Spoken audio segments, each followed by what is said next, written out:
Naimbag malam. Nagka-litsi-litsi ang biyahe natin ngayon. Kaya andito pa rin tayo sa Montreal. Pagod na pagod guys dahil katatapos lang magkarga. Coils na naman ang karga. At siyempre mag-strap, mag-chain, basta magluna. So talagang pisikalan ang trabaho. Tapos gabi na.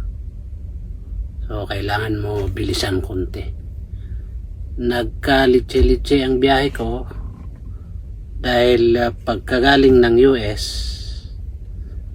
I was advised to change the dispatch. So nagantay ako, pinalitan naman. So dapat kakarga ako kaninang umaga, napalitan na naman.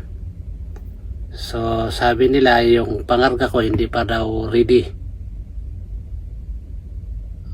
So nagtambay ako sa truck stop.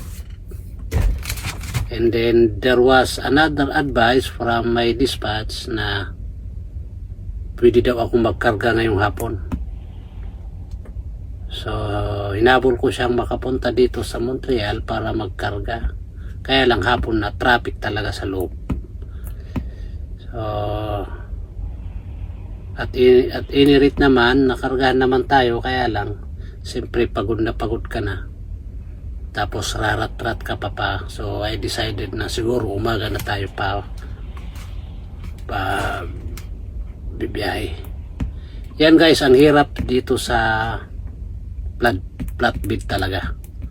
Kailangan talaga physically, morally, yan mga yan, emotionally prepared ka talaga. Dahil mabigat siya. Hindi gaya nung galing ako ng B-train, container ang hatak ko, okay lang. Kasi magbukas ka lang ng container. At nung galing din ako sa isang kumpanya, driver lang. Medyo okay lang. Pero dito sa flatbed, talagang pisikalan talaga ang trabaho. Kaya lang, masaya naman kahit papano kasi kapag nakikita mo yung outcome ng trabaho mo, iba yung feelings. So ganun lang guys, medyo pagod tayo ngayon and mag-ingat palagi sa daan sa mga kasama kong drivers. And then sa mga nagsishare at saka nagla-likes, salamat sa pagla-likes at pagsishare.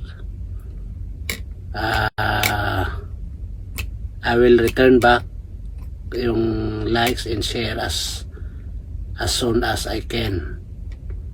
So that's it muna guys. Patutulog ang lulo nyo. Pagod na pagod. And mag-ingat lagi.